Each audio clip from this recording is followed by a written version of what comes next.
안녕하십니까. 반갑습니다. 3, 4월 달 여러분 고생하시고 이제 자자드나 했더니 또 어떤 친구가 클럽을 가가지고 왜 하룻밤에 5개씩 땡겼을까? 하여튼 여러분 계속해서 좀 조심하셔야 돼. 아무래도 나부텀도 요새 조금 이완되는 것 같기도 하고 그런데 하여튼 공공장소에서는 꼭 마스크 하시고 옥체를 보존하셔야 합니다.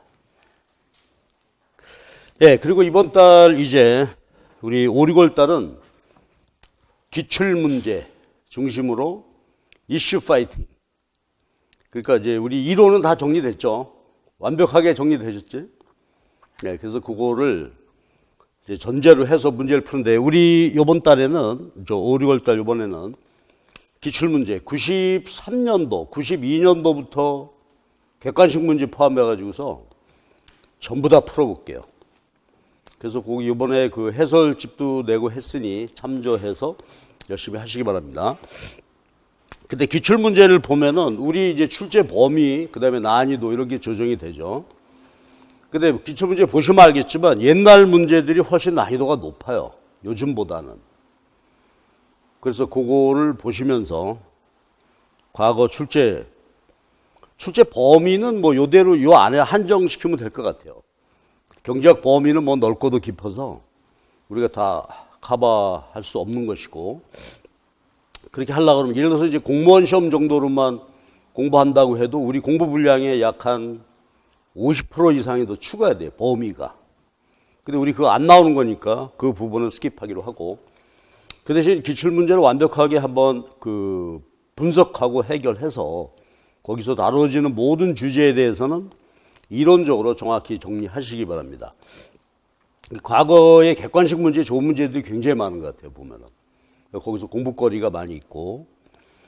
그 다음에 이제 최근에 와서 특히 경제학에 있어서 서술형 문제라고 해도 크게 뭐 서술에 신경 쓰기보다는 그죠?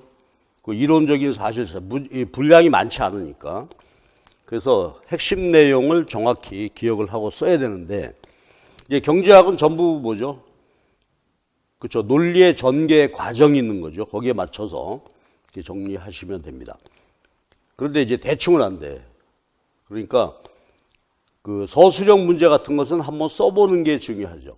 그래서 미리 한 번씩 전부 다 써보시고, 그 다음에 문제집 내 해석까지 전부 다 붙여서 드리는 거니까 이 책 가지고서 하여튼 또 이번 5, 6월 달에는 앞에 해보시기 바랍니다. 근데 내가 보니까 3, 4월 달에 여러분들이 이론 정리 수업을 보면 안다고 나는. 그렇죠? 동영상 신청해서 듣고 있는 걸 내가 파악할 수 있는데 3월 달까지는 그런 대로 하다가 4월 달에 급격히 루즈해졌어요. 아무래도 뭐 그럴 수밖에 없겠지. 학원에 못 나오고 또 듣는다 하더라도. 그래서 여러분 이론 강의 3, 4월 강의를 그렇죠? 정확하게 들으셔야 돼요. 그러니까 내가 좀 불안한 게 예년에는 3, 4월 강의, 이론 강의, 그렇죠? 심화 이론 강의 할 때 정말 열심히들 들었거든. 근데 지금은 그렇지 않은 것 같아요. 펑크가 많이 나 있을 것 같아요. 그래서 5, 6월 달 문제 요거 푸시면서 그냥 대충은 안 되고 이론이 좀 미흡하다 싶으면 3, 4월 강의를 꼭 들으시기 바랍니다. 그래서 인강으로 들으시는 선생님들 마찬가지예요. 대충 안 돼요. 자, 그리고 이제 올해 우리 처음부터 얘기했습니다. 올해 타이밍입니다, 우리. 그렇죠. 작년까지 해서 좀 실력이 있는 분들, 실력자들이 전부 합격해서 나갔어요. 그죠. 굉장히 많이, 작년에 이제 합격 인원수가 많이 불어나고 해서 우리 학원으로 보더라도 2년, 3년 이렇게 하시던 분들이 거의 다 합격했어요. 그러니까 올해는 여러분들의 기회야. 올해 초수생들이나 하시는 분들은 오래 하시면 됩니다. 그 대신 뭐 많이 뽑는다고 합격하는 거 아니죠. 어느 정도 일정한 수준이 돼 있어야 답안에서 변별력이 있게 되고 하게 되니까 다른 과목 경제뿐 아니라 해서 올해 근데 뭐 늘 하는 얘기지만 1, 2월 달 중요합니다. 맨날 그때마다 얘기하지만 5, 6월 달은 정말 중요하죠. 늑대와 소년이 돼버렸나? 근데 이제 5, 6월 달은 이제 기출 문제를 보시면서 문제를 통해서 이론 정리를 확실하게 하는 겁니다. 네, 그리고 이제 7, 8월 달에는 그때는 내 지금 생각이 연습 문제 집을 따로 낼까?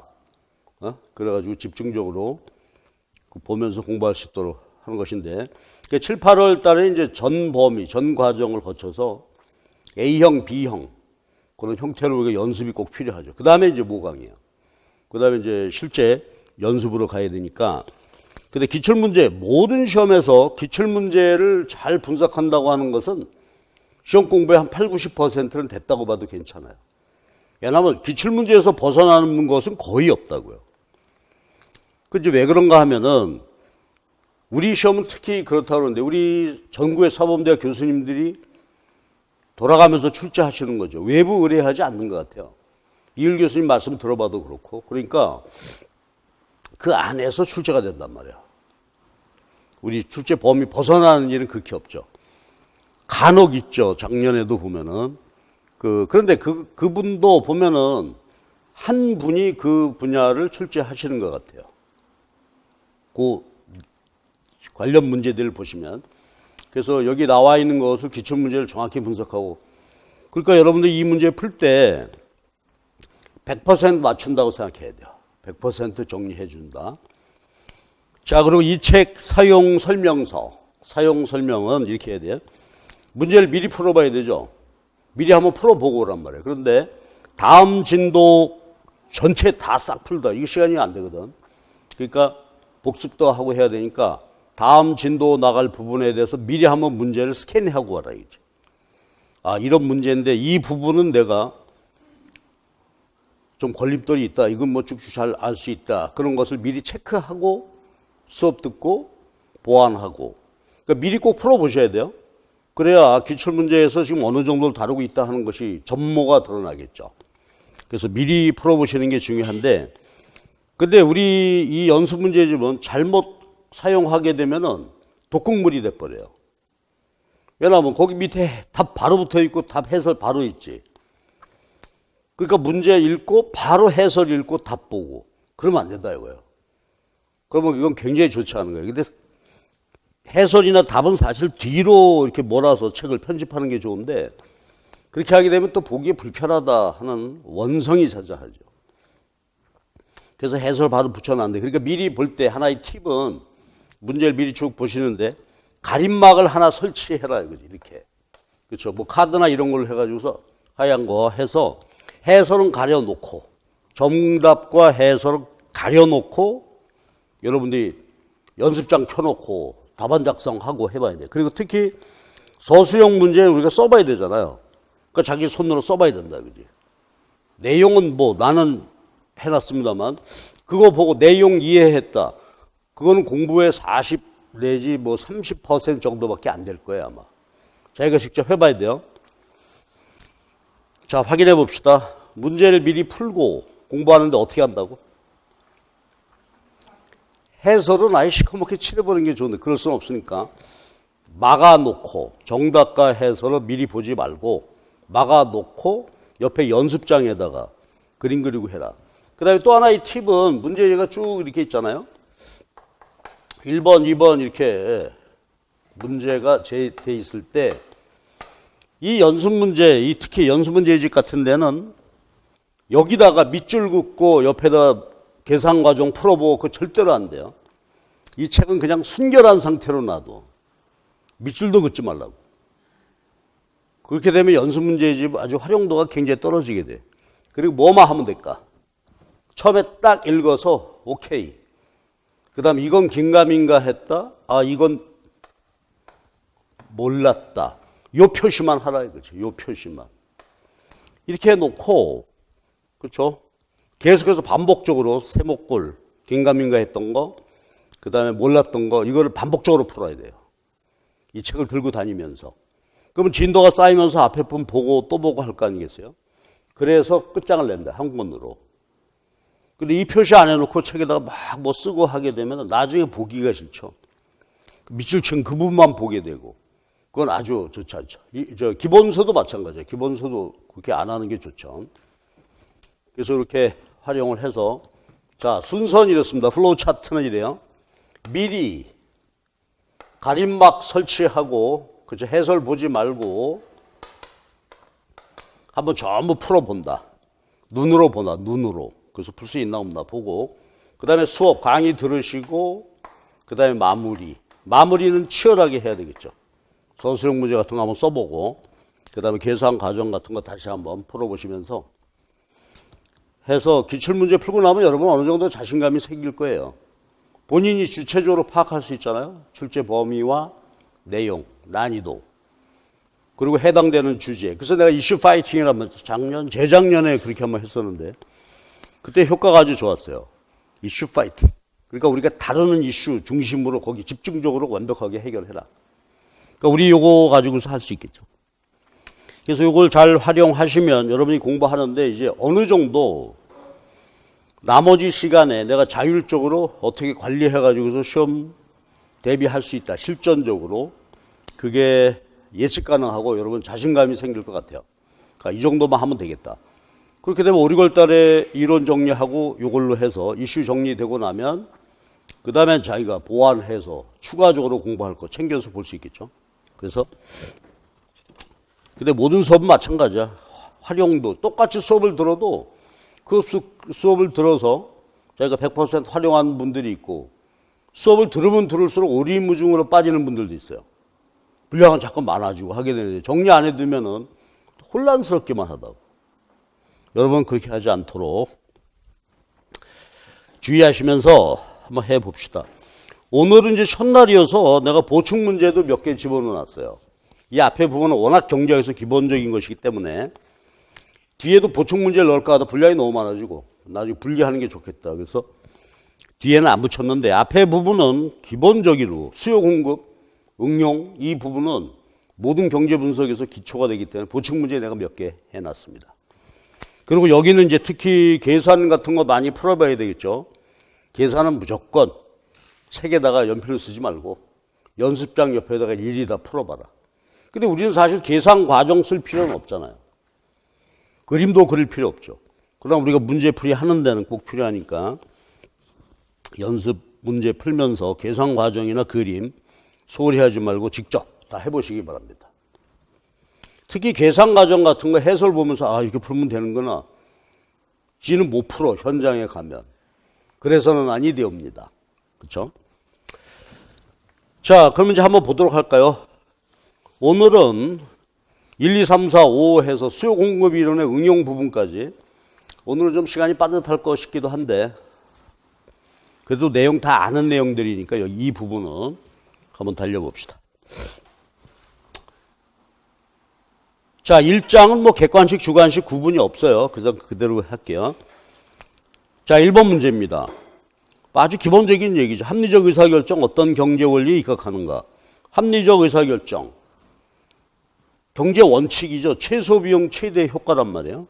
예, 그래서 경제 원리는 거기 쭉 읽어보면 그런 내용이 되겠죠. 그 다음에 문제만 그냥 볼게요. 그릇된 의사결정은 어떤 경제 개념에 집착하기 때문인지 각각 쓰시오. 자, 그러면 우리가 경제 원칙은 뭐죠? 어떤 경제 행위에 따른 순편익 극대화입니다. 순편익을 극대화하는 것인데 순편익은 뭐예요? 그렇죠. 총편익에서 전체 편익에서 비용을 빼야 되죠. 그때 이제 우리가 생각해 봐야 될 것 첫 번째가 전부 한계의 개념이죠. 그러니까 비용 편익 분석을 하는 데 있어 가지고 비용 편익, benefit cost, BC 분석이라고 하죠. 보통 말할 때. 편익 분석인데 이때는 총편익과 총비용이 아니라 뭐 한계 편익과 한계 비용 개념이다. 그러니까 한계 개념 뭐 어떤 행위가 한 단위 추가될 때 하나 추가될 때마다 그때 비용 편익 분석하는 것이니까 수학적으로 보면 미분이죠. 총편익 함수 미분해서 한계 편익. 비용 미분한 게 한계 비용이 되잖아요. 그 첫 번째 봐야 한계 분석이다 하는 얘기고 두 번째가 편익은 뭐 다양하게 나타나요. 소비자는 효용, 기업은 수입.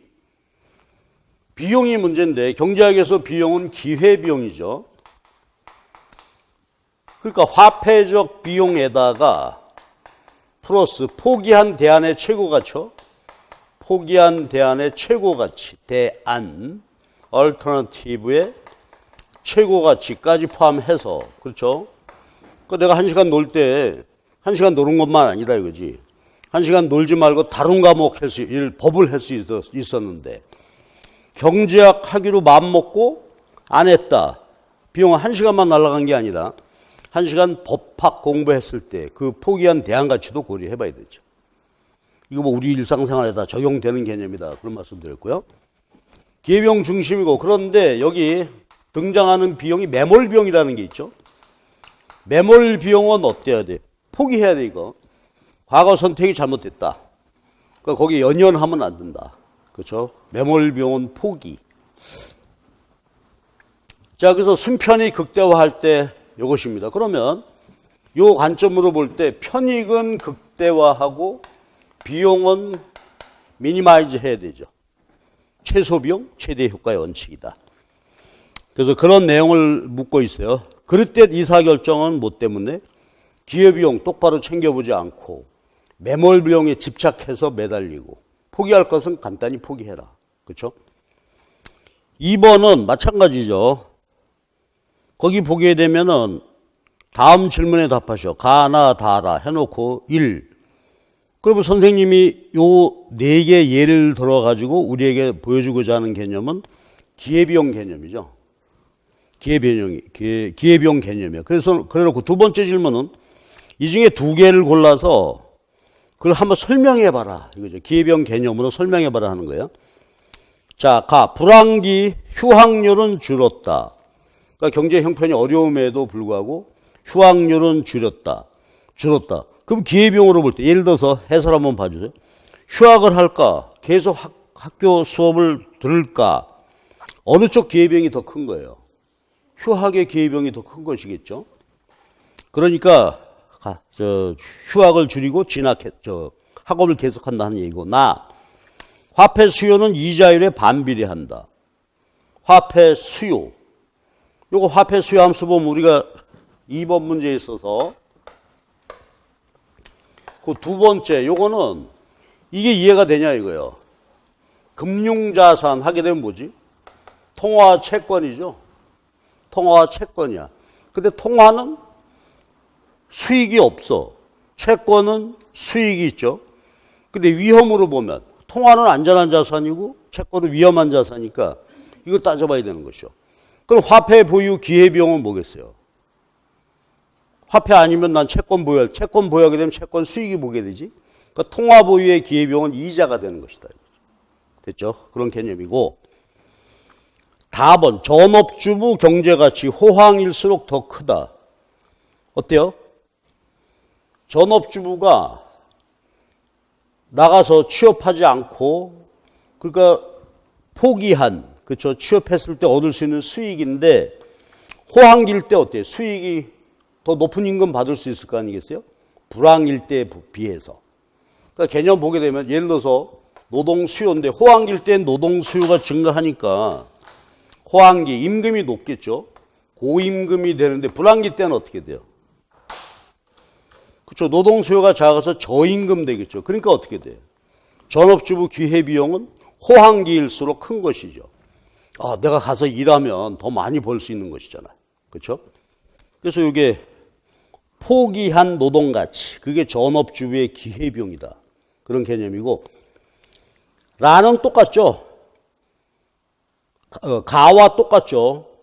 대학에 진학할까? 아니면 SM 또는 또 뭐가 있었지? 박진영 씨, JYP, 또 양현석 씨 하는 게 또 있었지. YG. 그렇죠. 연습생으로 거기 갈 거냐, 대학 가서 할 거냐. 근데 연습생들은 일찍이 어때요? 고등학교 교육마저도 이제, 그렇죠? 포기하고 연습생 노릇하는 거 아니겠어요? 그러니까 당연히 뭐예요? 대학 진학에 대한 선호율이 줄어들고 있다. 그 말은 대학 진학 기회비용이 더 크단 말이죠. 가하고 똑같은 소리죠. 그렇죠? 대학 진학하지 말고 내가 연습생 해서 여기 성공하면 대박이다. 그런 얘기 되니까. 그래서 부동어가 바뀌었어요. 요거는 내 교재, 본 교재도 요게 부동어가 틀려 있어요.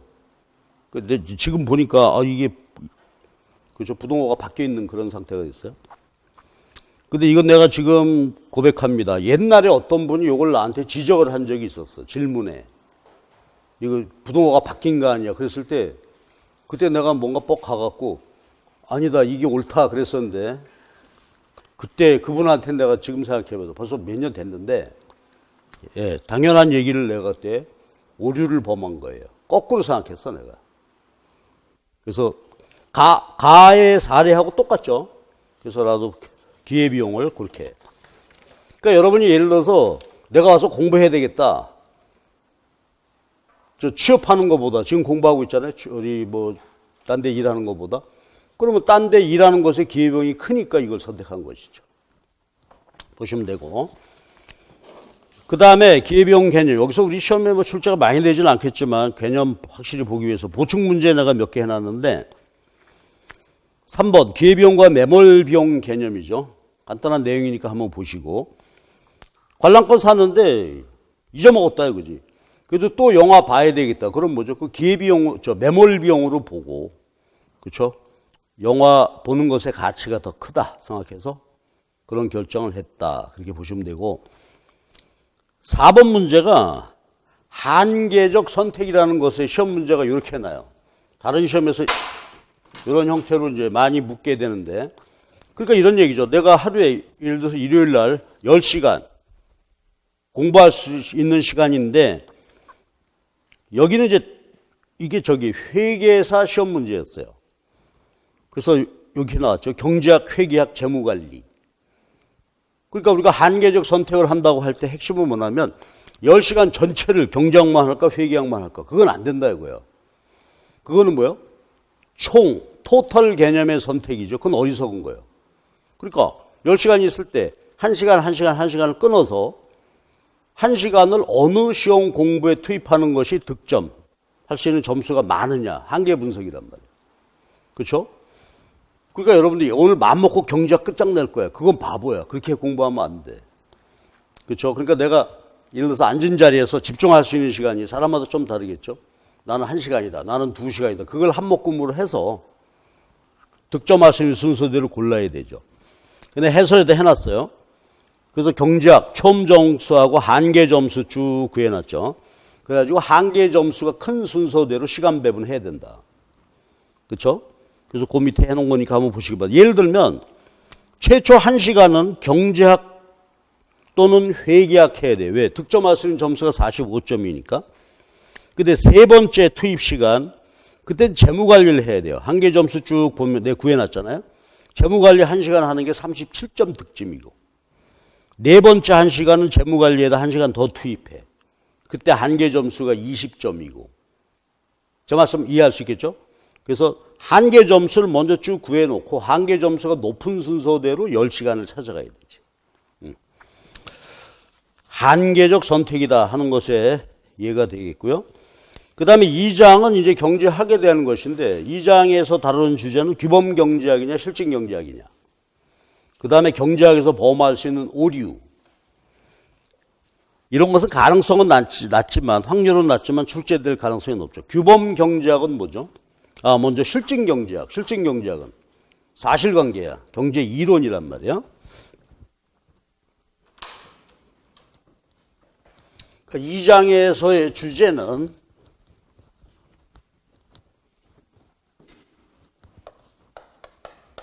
먼저 실증 경제학이냐 규범 경제학이냐. 실증은 사실관계예요. 그러니까 예를 들어서 통화량을 늘려주게 되면 이자율이 내리고 국민소득이 증가한다. 이게 실증 경제학이야.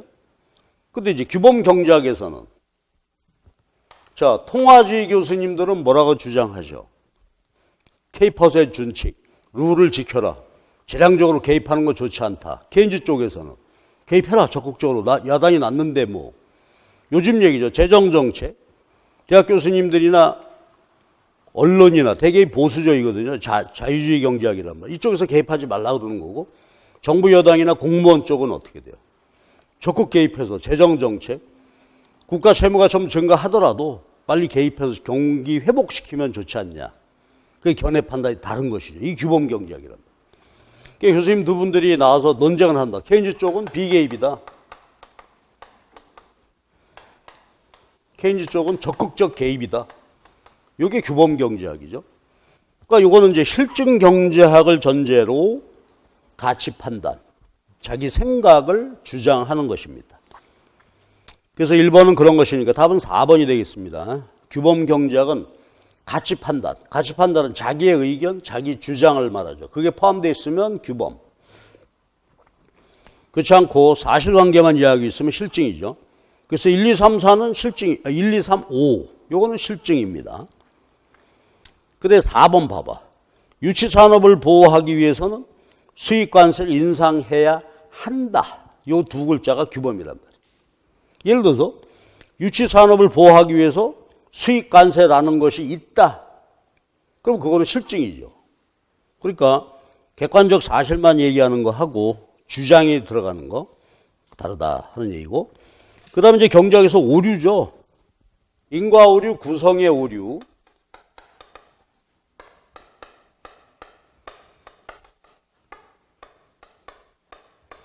구성의 오류는 전체와 부분, 미시형작적 문제와 거시형작적 문제를 같이 보면 안 된다 이거야. 그렇죠?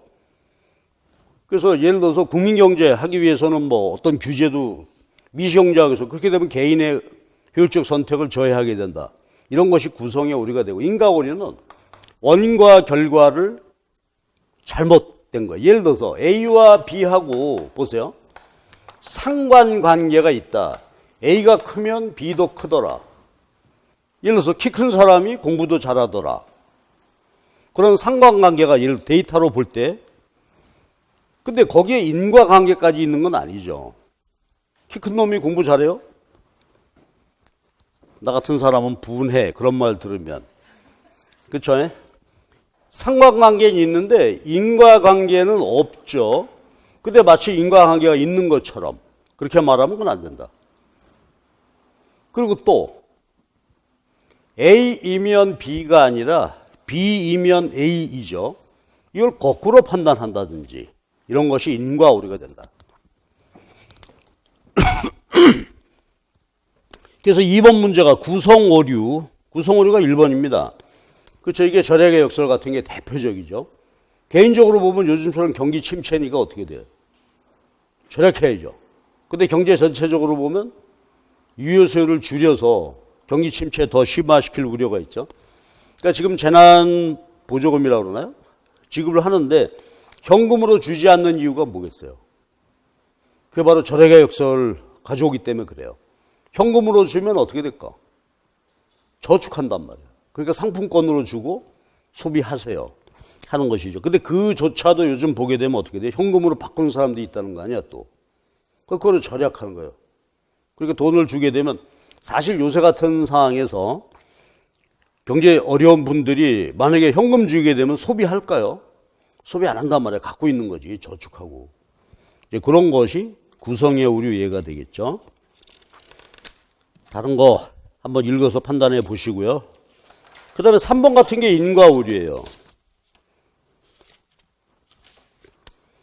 자, 요거는 말이죠. 동계올림픽 드디어 우리나라에서 한다. 2018년도 했죠. 그러니까 우리는 동계 스포츠 강국이야. 또 옛날에 월드컵 우리나라에서 하게 되니까 우린 축구 강국이야. 그 당시에는 강국이었죠. 그건 정말 있을 수 없는 일이에요. 4강을 했으니까. 여러분도 거리에 뛰어나갔나요? 어릴 때니까 안 나갔나? 아기 때인가? 아, 아기 때구나. 나도 우리 애들 데리고 시청학까지 갔단 말이야. 그 후에 어떻게 됐죠? 실체적으로 우리가 축구가 4강 정도 수준은 아니잖아. 이런 것에 이제 오류가 되는 것이다, 이거죠. 그래서 상관관계와 인과관계에 대한 혼돈, 요게 오류, 그렇죠? 그래서 2장에서는 그런 정도가 이제 문제가 될 거고요. 자, 이제 3장 갑시다. 3장이 시장 수요 공급 균형. 요거 뭐 우리 다 잘 알고 있죠. 그래도 기본적인 얘기는 좀 보고 갑시다.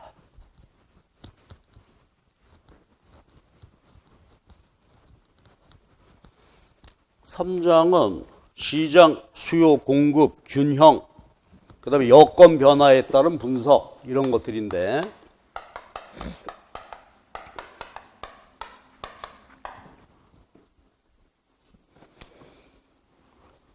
자, 첫 번째 문제가 아주 우리가 시장 균형과 관련돼서 기본적으로 챙겨야 될 거죠.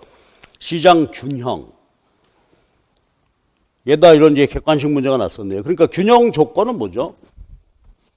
자, 이걸로 가지고서 기본적인 얘기 하나 뭐 다 아는 거지만 해봅시다. 수요 함수가 5000 빼기 500Q, 500P. 자, 공급 함수가 500에 P 이렇게 주어졌죠. 요건 함수. 근데 우리가 그림은 이렇게 안 그리잖아. 그죠? 수요 공급 곡선 그릴 때는 마치 수량이 독립변수인 것처럼. 그래서 앞으로 뭐 쭉 이렇게 하겠지만 그림 그리려면 이거 어떻게 바꿔야 돼요? 수요 곡선식으로 바꿔야 되죠. 이항시켜야 된단 말이야. 그래서 5000 빼기 Q D가 되니까 요거를 그림 그리려면 요 앞에 파라미터를 1로 만들어야 되잖아요. 그래서 50으로 나누면 10 빼기 50분의 1의 Q. 요건 수요 곡선식이 되죠. 디맨드 커브가 되고, 요것도 그렇죠? 500P가 QS가 되고, 가격으로 정리하면 공급 곡선식이 되겠죠. 이렇게 되잖아요. 절편이 10이고 기울기가 50분의 1이 되는 이게 수요 곡선, 디맨드 커브가 되고, 공급 곡선은 요거 절편이 없네요. 원점에서 시작하고 기울기가 500분의 1이 되는 요거죠. 자, 균형 찾기. 그러면 시장 균형의 정의는 뭐죠? 오리지널 정의는? 그렇죠. 수요량과 공급량이 같다. 이걸로 풀면 되죠. 그러면 균형 조건이 수요량과 공급량이 같은데, 자, 말해주세요. 수요량 몇 개? 5000 빼기 5P. 공급량. 즉, 수요량, 공급량 뭐예요? 가격이 주어질 때 수량이 결정이 되는 거잖아요. 이게 균형 조건에 의해서 이렇게 해서 가격이 얼마고 수량이 얼마 이렇게 풀면 되고, 만약에 수요 곡선식 그림으로 푼다면 수요량과 공급량이 같으면 여기 어때요? 수요 가격하고 공급 가격이 같아지게 되잖아요. 그럼 또 다른 균형 조건. 수요량 공급량이 같으면 수요 가격 공급 가격이 같아. 그럼 곡선식으로 만약에 계산 문제가 이렇게 출제되었다면, 자, 소리내서 말해 주실래요? 수요 가격 얼마? 50분의 1의 Q가 되는 거죠. 수량이 정해지면 거기 가격이 되잖아요. 그 다음에 이거는, 그러니까 이번에는 먼저 Q가 계산되어지겠죠. 그럼 그 Q를 여기다 대입해서 균형 가격이 도출되겠지.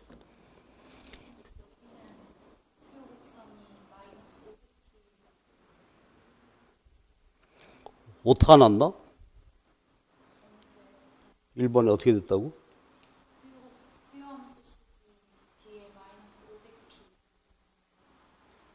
뭐가 잘못됐지?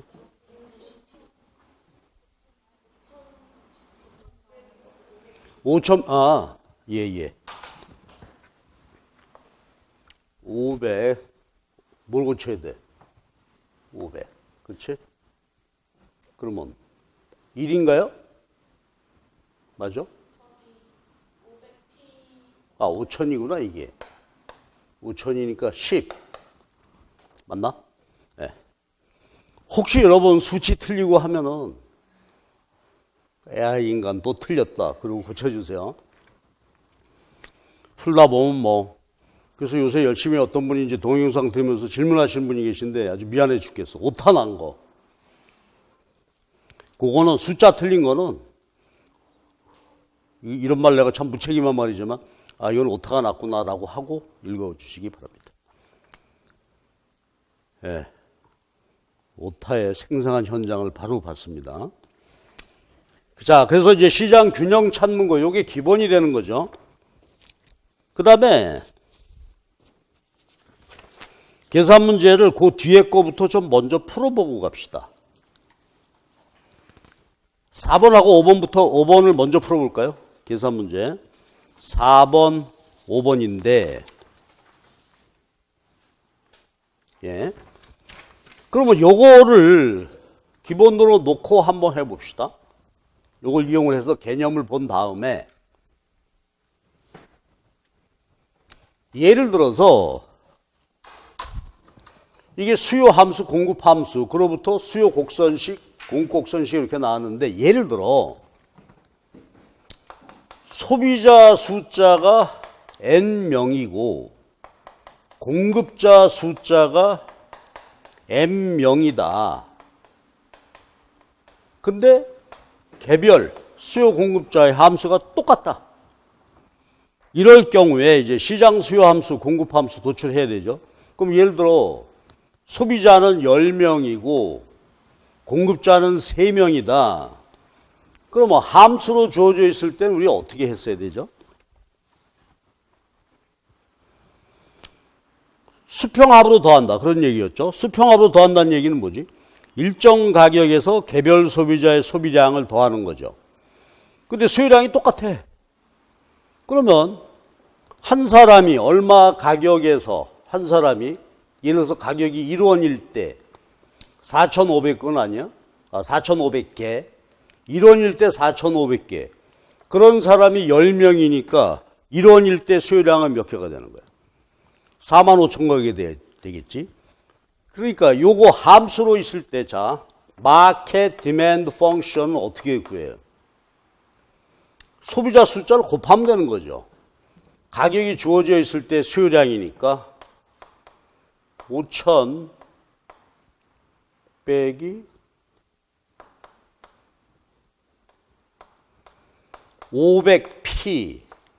요건 한 사람의 수요량이죠. 가격이 주어졌을 때 한 사람. 그 똑같은 사람이 10명 있다. 그 곱해라 이거지. 그러니까 소비자 숫자를 곱하면 돼서 한번 불러볼까요? 5만 빼기 5,000p. 이게 마켓 디맨드 펑션이 되고, 이것도 마찬가지죠. 마켓 서플라이 펑션, 시장 공급 함수는 어떻게? 개별 소비 공급량이 P죠. 그러니까 한 기업이 1원일 때 500개. 근데 그런 공급자가 여러 명이 있다. 그럼 숫자 그대로 곱하면 되는 거죠. 똑같은 공급 함수니까. 그러면 곱해. 우리 3명이니까 이렇게. 그래서 개별 함수가 주어졌을 때 동일한 수요 공급자가 여러 명이다. 그러면 개별 수요 공급량에다가 숫자를 곱하면 된다 이거야. 곱하면 되고, 여기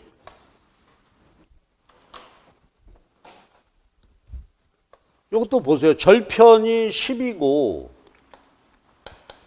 기울기가 50분의 1이다. 뭐 이렇게 될 거 아니겠어요? 그러면 자, 여기가 얼마가 되는 거? 500인가요? 50분의 1 맞나? 좌표점 맞아요? 그러면 한 명 더 있으면 어떻게 되지? 똑같은 수요 곡선을 갖는 소비자가 2명이다 그러면 10원 이상일 때는 아무도 소비하지 않잖아요. 10원일 때 제로고. 근데 가격 제로일 때 500개니까 2명이면 어떻게 되겠어? 1,000, 3명이면. 그러니까 이걸 보시고 우리 공부했던 거 어떻게 되죠? 소비자가 여러 명이다. 그러면 마켓 디맨드 커브는 어떻게? 절편은 그대로고 기울기가 이제 어떻게 돼요? 그렇죠? 소비자 숫자대로 기울기를 나눠야 되는 거지. 근데 우리가 지금 10명이다 그랬다면 이렇게 나눈 기울기를 소비자 숫자대로 나누면 되는 것이죠. 공급함수 500분의 1Q야.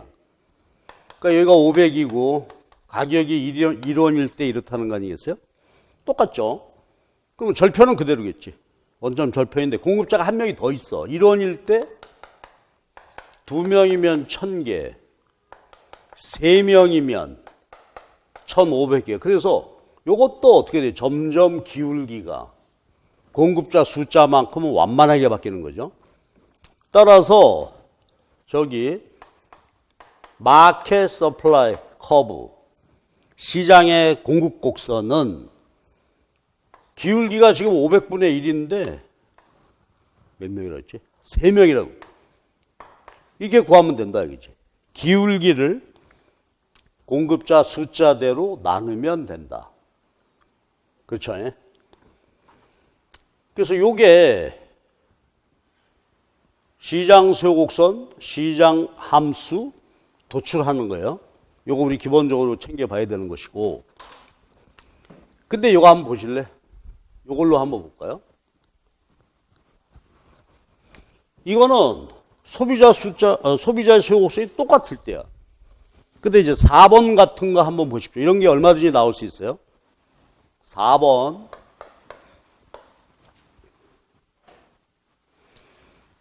이건 아주 그림을 그렇게 그려줬으니까 이해하기가 너무 쉬운 것 같아. 자, 15,000.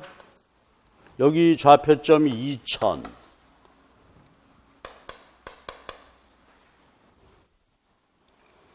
그 다음에 다른 소비자는 절편이 만이고 여기가 5,000 이렇단 말이야.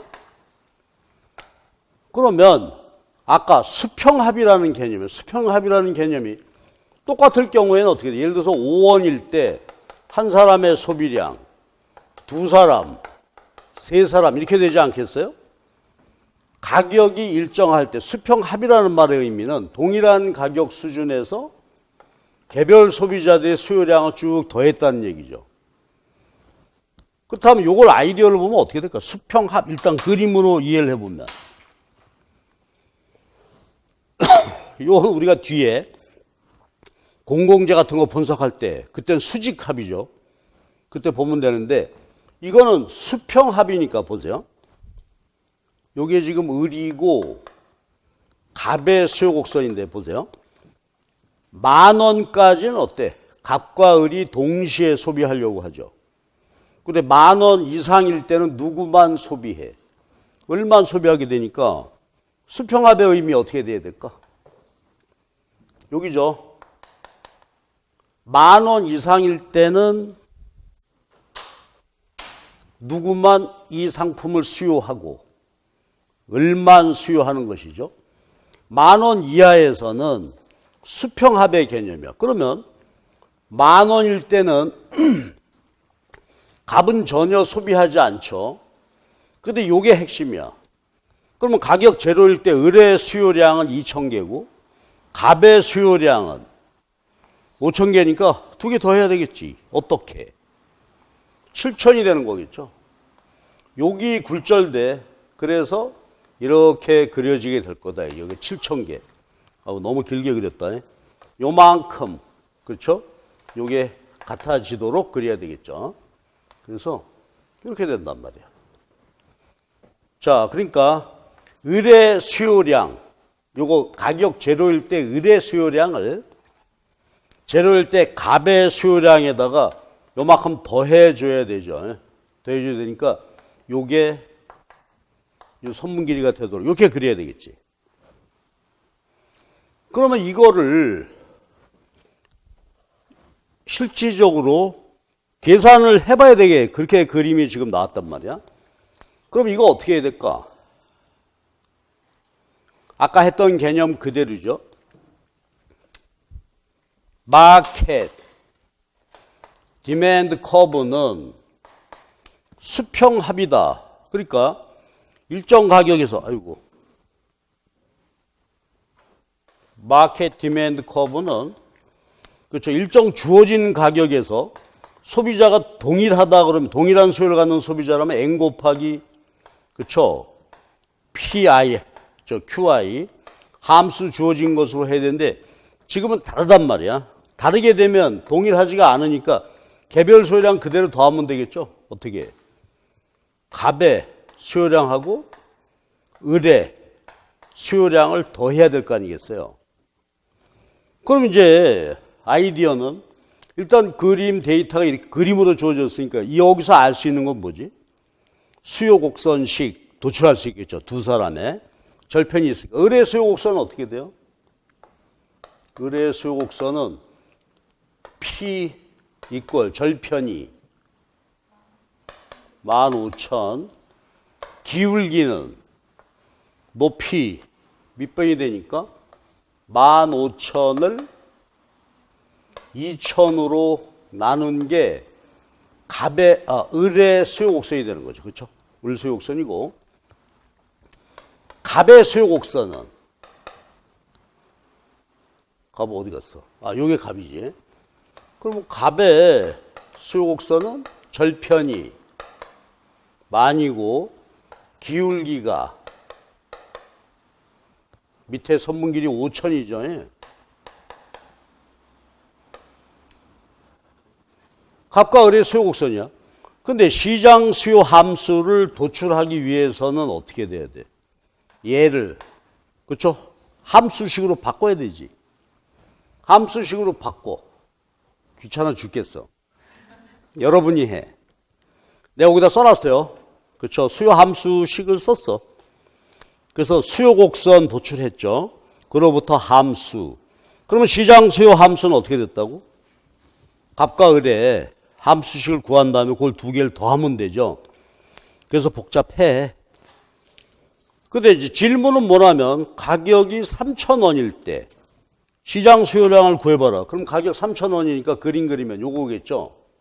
가격이 3,000원일 때 이거를 구하라는 얘기 아니겠어요? 3,000원일 때. 그러면 이렇게 도출된 수요 함수인데, 자, 도출된 수요 함수식이 어떻게 나왔냐면, 그렇죠? Q 이퀄 7,000 빼기 7.5에 4.75가 돼요. 그렇죠? 여기다, 그렇죠? 3,000 여기 P 대입해서 풀면 되는 것이다. 자, 그런 얘기가 되고요. 그 다음에 우리가 함수식이 이렇게 도출된 것을 개념으로 보면 이렇게 수평으로 도출된 함수식이다. 이것으로부터 수요 곡선이 나 그러면은 요것에 이렇게 되는 거예요. 그렇죠? 그러면 이제 볼게요. 요게 시장 전체 수요 곡선이다. 그러면 시장 전체 마켓 표기할 때 두 가지 방식으로 해야 되겠지. 즉 뭐예요? 가격이 10,000원 이상일 때는 시장 수요 곡선 뭐예요? 요거지. 을의 수요 곡선을 쓰면 되고, 그 다음에 가격이 10,000원 이하일 때는 이제 어떻게 돼요? 이것으로부터 도출되어진 수요 곡선식으로 써야 된다. 이거지. 굴절되어 있는 거예요. 구간별로 표시해 줘야 돼. 무슨 말인지 알겠죠? 한번 해볼까? 이걸 수요 곡선식으로 바꾸면 그럼 P 이퀄 곱하기니까 나누게 되겠네요. 아우, 어려워. 4.75에 7.5에 아니지. 자, 7,000을 저게 상수니까 넘기고 7,000을 이걸로 나눈 거죠. 7.5 나눈 것이 상수항이 되고 빼기 역수가 되겠죠. 4.75 7.5의 Q가 되는데, 그러니까 요거는 뭐예요? 가격이 10,000원 이하일 때 요게 수요 곡선식이 되고 10,000원 이상일 때는 을의 수요 곡선이 시장 수요 곡선이 되는 것이다. 됐죠? 근데 우리는 이제 보게 되면 확인할 수 있는 게 제시된 것이 10,000원 이하이니까 굳이 여기 올라갈 필요 없잖아. 수평합 도출된 거, 요 수요 함수, 요 시장 수요 곡선식, 요걸 기준으로 풀면 되는 거다. 굴절돼 있지. 그러면 이제 나중을 위해서 한번 해볼게요. 요거는 사적제의 경우는 이건데, 공공재는 어땠어요? 요거 미리 한번 해볼게요. 공공재의 경우입니다. 공공재는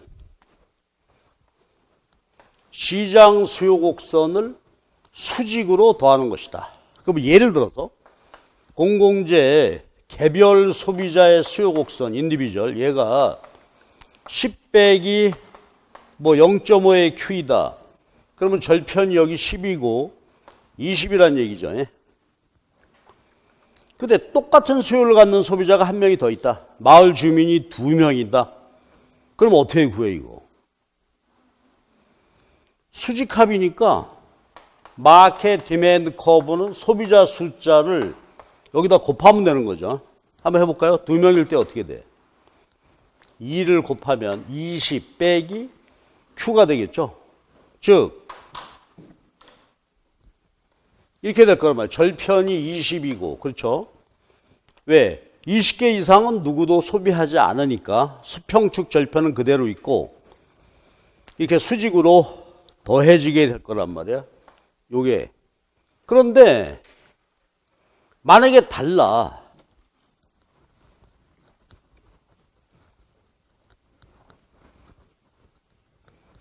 아까는 수평합을 보셨고 이번에 수직합을 보려고 한다. 무슨 얘기냐면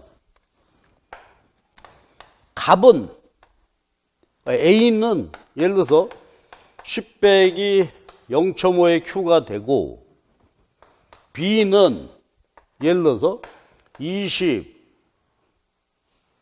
빼기 Q다. 이렇게 해보잔 말이야. 그러면 절편이 10이고 A의 경우에는 이게 A의 수요 곡선이 되겠죠.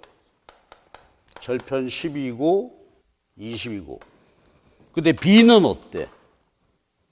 절편이 20이고 아 이거 좋지 않다. 여기를 20이지. 계산하기 쉽게 0.2라고 할까? 그럼 어떻게 되죠?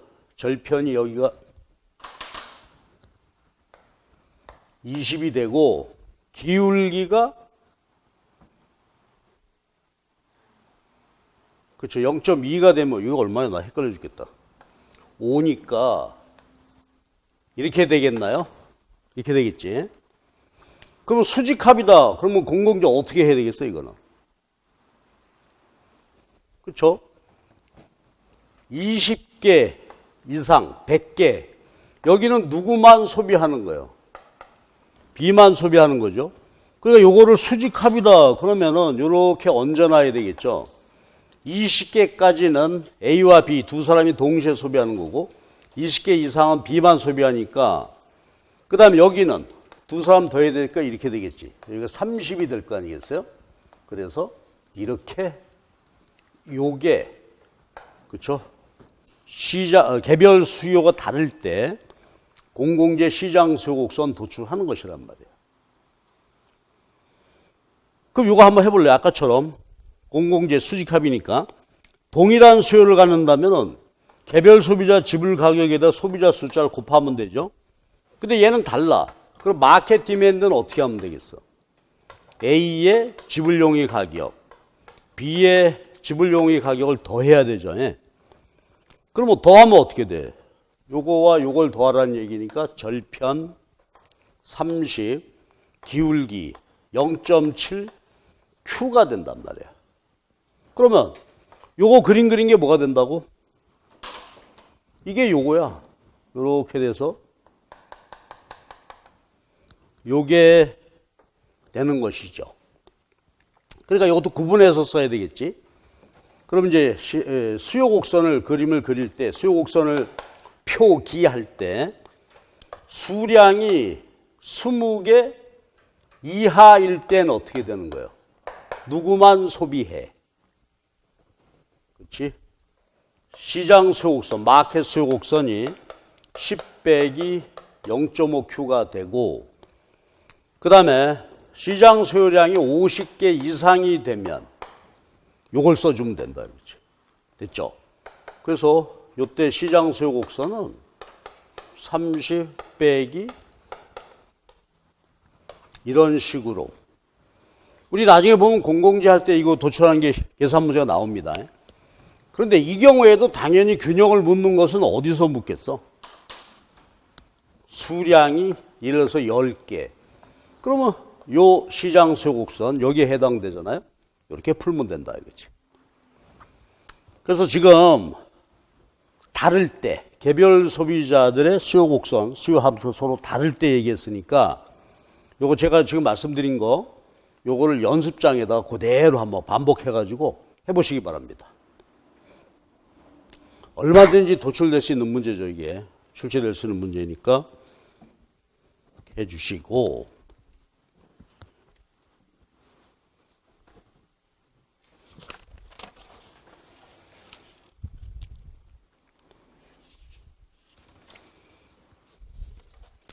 자, 그 다음에 수리적인 형태 문제를 계속 봅시다.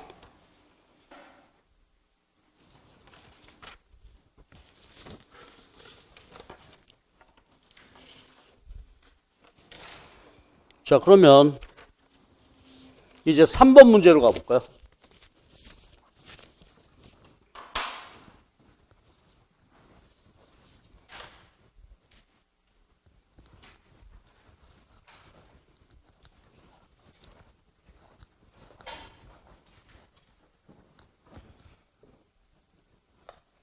이런 문제도 우리가 이제 함수식을 보고 그렇죠. 이론을 적용해서 답을 내야 되는데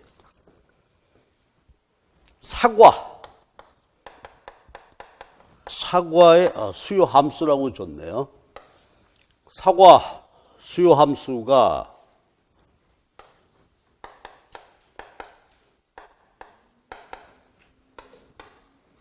A가 사과지. A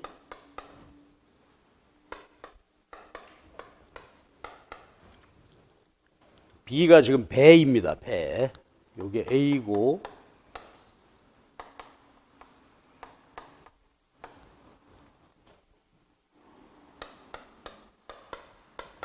I는 소득이죠. 그 다음에 배 수요 함수가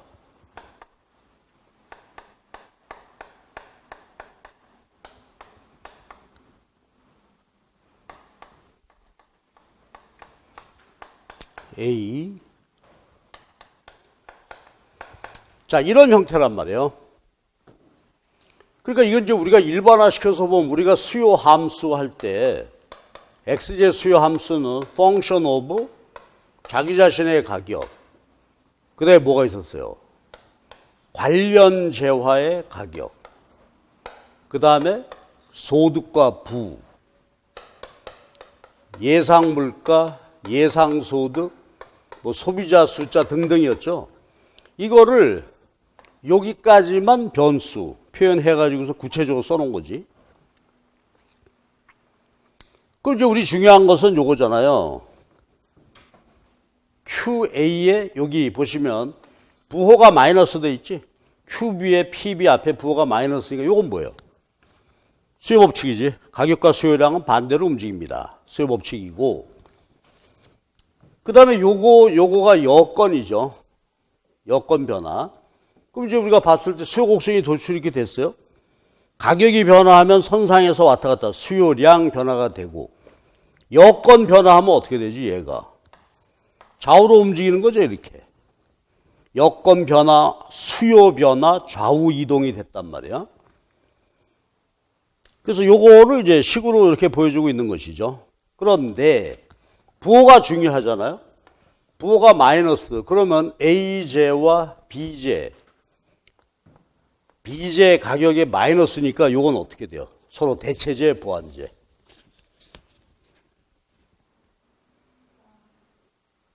그렇지? 보완제잖아. 왜냐하면 B의 가격이 오를 때 그러면 이게 B라고 하면 오를 때 수요량이 줄죠. 그 대신 A제에 대한 수요가 어떻게 됐다? 증가하는 거지. 마이너스니까 B제 가격이 1원 오를 때 0.2개 줄었어. 마이너스 0.2 줄어. 아니지. B제 가격이 오를 때 비제 소비량이 줄죠. 비제 소비량이 줄었는데, 잠깐만. 이런 오를 때 0.2개가 줄어드는 거죠. 그러니까 A제 소비량은 마이너스 0.2개 돼, 이거지. 그러니까 요 가격이, B제 가격이 1원 오를 때 B제 수요가 0.2개 줄었다. 그러니까 수요 곡선이 왼쪽으로 이동한 것이지. 그리고 앞에 부호 요거 판단해 볼래요? 그럼 요건 또 뭐야? 소득이 1원 증가할 때, 그쵸? 요 A제 수요가 어떻게 됐다고? 1원 소득 증가할 때 0.6이 증가한 것이죠. 그래서 수요가 증가하게 된 것이다. 그렇지? 그래서 보완제 수요 감소, 정상제 수요 증가 이렇게 된 것이죠. 그래서 함수식을 가지고 우리가 기본적으로 공부했던 거지만 이렇게 확인해 볼 수 있겠죠. 그리고 둘 다 사가 배니까 이 앞에 부호는 일치하게 나와야 되겠죠. 그렇죠? 서로 보완제니까. 대체제라면 만약에 이게 사가와 배가 아니고 두 개가 대체제다. 그럼 어떻게 됐을까? 부호가 플러스가 됐을 거고. 질문. 소득 앞에 부호가 만약에 마이너스라면 요건 뭘까? 열등제가 되겠죠. 소득이 증가할 때 수요가 오히려 줄어들게 되지. 요거 정상제, 요거 열등제. 그쵸? 그래서 이렇게 볼 수 있는 거죠. 그 다음에 아주 보기가 재밌어요. 3번 사과, 배 모두 수요 법칙이 성립한다. 그래요? 수요 법칙이 뭐예요? 가격과 수요량이 역의 관계다. 그렇죠? 그 다음에 4번 이게 재밌지. 사과, 배 모두 가격, 소득과 무관한 수요량은 없다. 이게 뭔 소리야? 상수값을 말하는 거죠. 상수값. 얘와 관계없이 얘는 무조건 뭐요? 0.8개. 요거는 무조건 0.1. 그러니까 상수값을 이런 식으로 표현했습니다. 이게 시험 문제 날 일은 전혀 없죠. 이런 게. 그렇지만 우리가 분석하고 할 때 개념 보기 위해서 한번 봤어요. 그 다음에 하나 더 볼까요? 6번 문제입니다.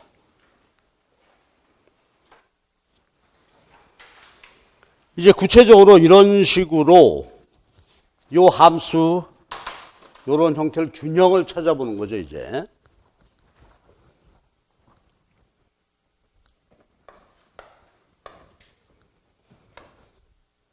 수요함수가 300 빼기 2p 플러스 4i야.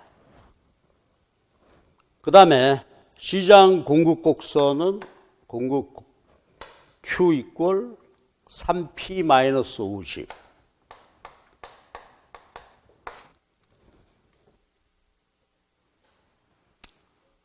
그러면 내가 이제 이렇게 요구해 볼게.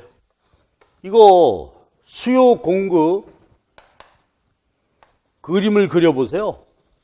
수요곡선, 공곡선 식으로 그림을 그리세요.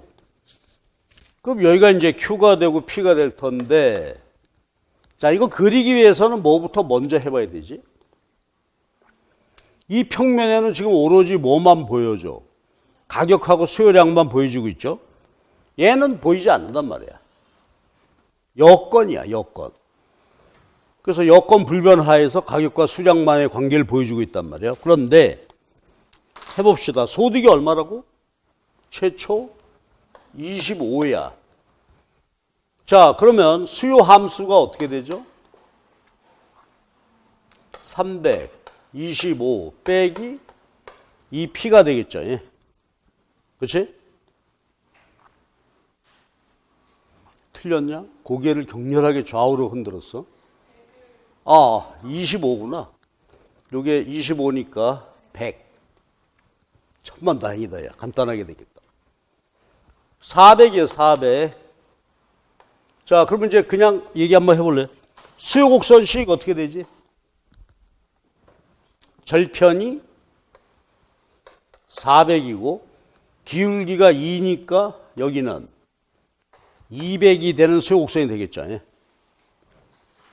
틀렸냐? 오늘 자꾸 불안한데. 공급 곡선은 어떻게 돼? P로 정리해야 되죠. P로 정리하면 어떻게 되죠? 마이너스 50을 3으로 맞지? 응? 왜 틀렸어? 어? 또 틀렸어? 수요곡선 뭐가 틀렸어? 아, 그러니까 그냥 정리했잖아.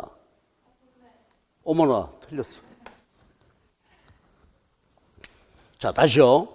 이게 수요 함수가 됐고 이건 그대로 하면 되죠.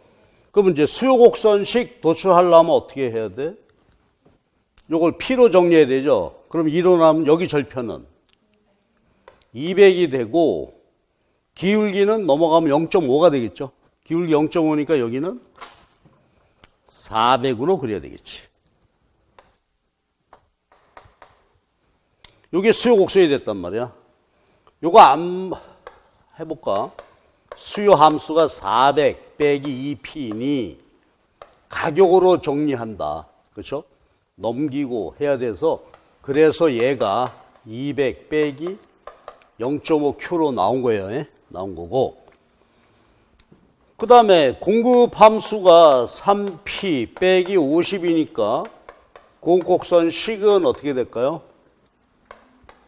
50을 3으로 마이너스가 되겠죠. 마이너스가 되고 플러스 이게 됐죠.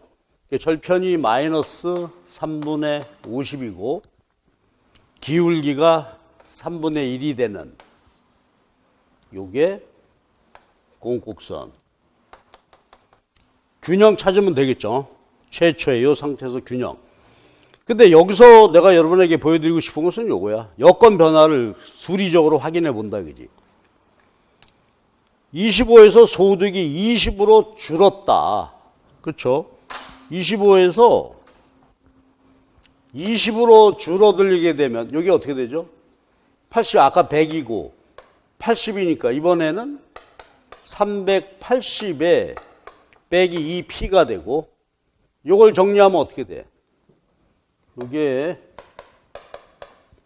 380에 2P이니 가격으로 정리해보면 190 빼기 0.5의 P가 되는 거죠.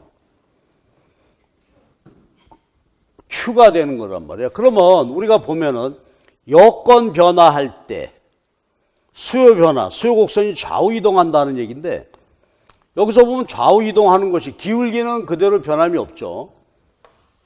그 대신 뭐가 변하는 거예요? 절편이 변한단 말이야.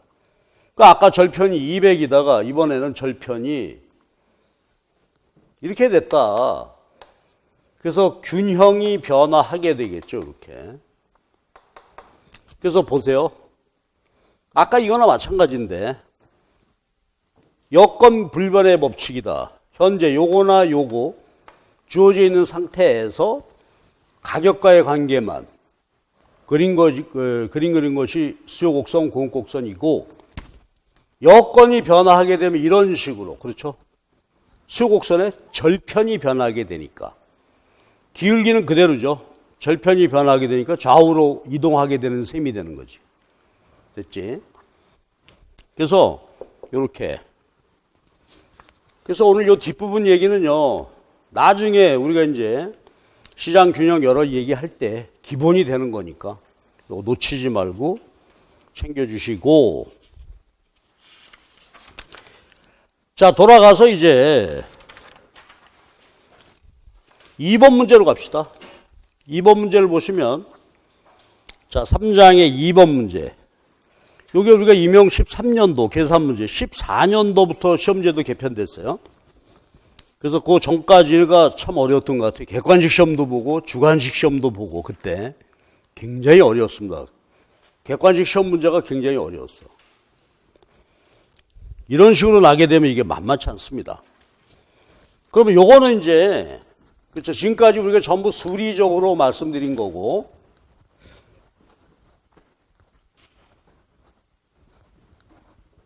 하여튼 수리적 계산 그림 그리고 하는 것은 정확히 해 주셔야 돼. 근데 이제 2번 문제는 뭐죠?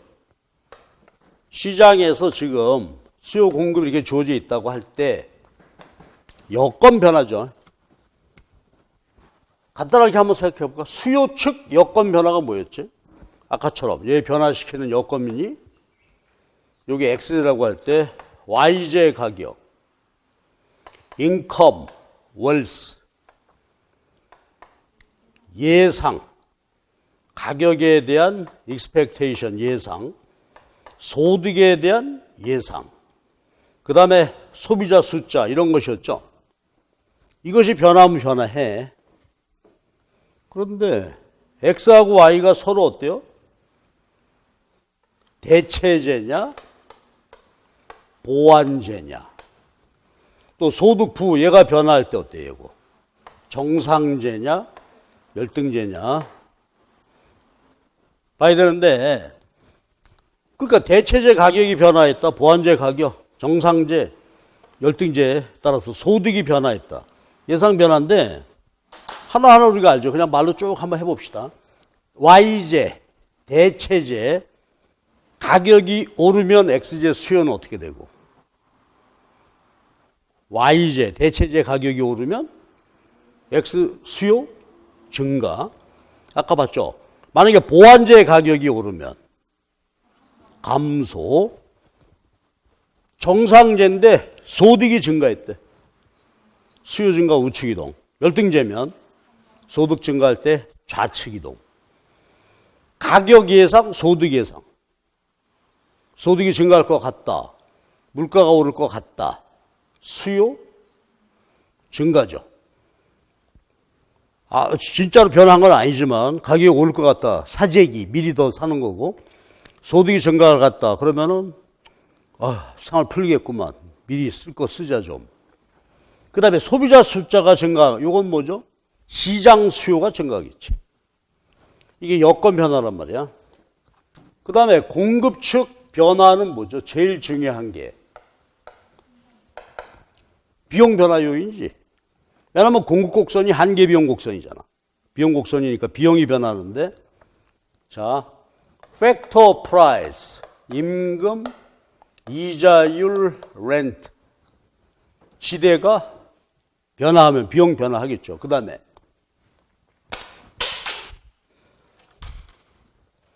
이제 거시경제학에서는 그 서플라이 쇼크라고 하는 것이죠.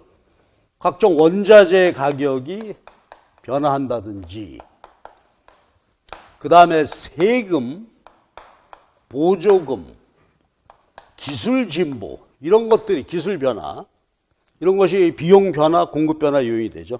자, 한 번씩 갑시다. 기술 진보 어떻게 된 거야? 기술 진보란 요소 절약 현상이다. 요소 절약됐으면 어떻게 돼요? 비용이 줄죠. 그러니까 공급 곡선이 어디로? 밑으로. 코스트 다운. 비용이 감소됐으니까. 그러니까 공급이 증가, 우측 이동했겠지. 얘들은 공급 곡선을 밑으로 이동시키는 거죠. 코스트 다운이야. 보조금은 역시 비용 감소, 하방 우측 이동. 세금 부과, 기업에게 세금 부과해줬다. 세금 비용 되겠죠. 비용 인상, 공급곡선 상방 이동, 좌측 이동, 공급 감소가 되고, 이거는 뭐 그렇죠. 임금, 이자, 렌트, 지대, 원재재 가격이 올랐다. 비용 인상되니까 공급곡선 상방 이동, 좌우로 보면 좌측 이동이죠. 요거고, 그러니까 비용 변화, 이게 제일 중요한 요인들이고, 그 다음에 나머지는 뭐 관련재 가격이죠. 그 다음에 여기도 가격에 대한 예상이 있을 거고, 숫자인데 거꾸로 이거 해볼까? 공급자 숫자가 증가하게 되면, 아까 수평합 그랬는데 뭐 시장 공급이 증가하겠지. 가격 예상, 공급자는 가격이 오를 걸로 예상되면 어떻게 돼요? 안 팔죠. 매점 매석. 오른 다음에 팔기 위해서 지금은 공급을 줄이게 된다. 감소 좌측 이동하고. 요거 공급에 있어서도 대체 보완이 있죠. 공급에 있어서 대체 관계에 있는 재화 가격이 오르면 어떻게 될까? X 공급은 감소하겠죠.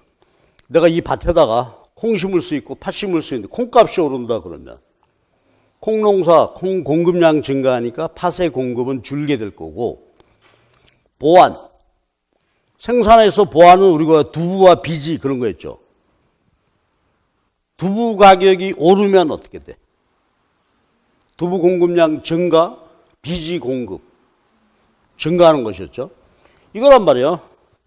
그래서 여건 변화할 때 이제 분석이고, 근데 시험 문제 이렇게 놨어.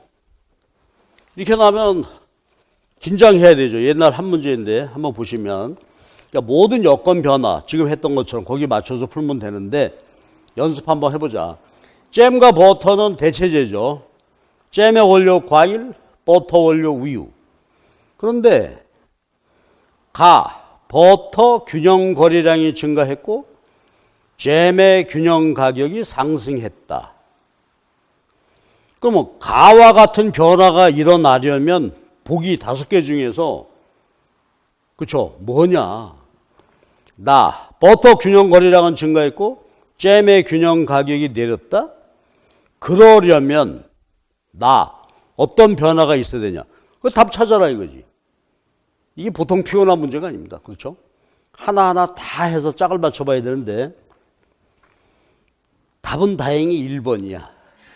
그렇죠? 근데 여기 봐봐. 이거 만약에 실제로 지금은 이렇게 안 나오겠지만 이때 선생님 되신 분들은 뭐 했을까?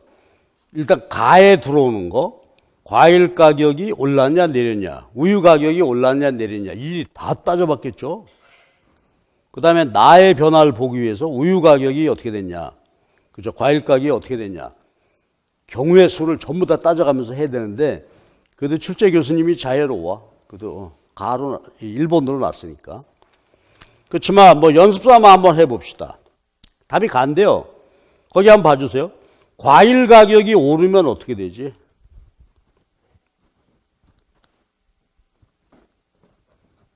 자, 2번 요건데 답 중심으로 갑시다.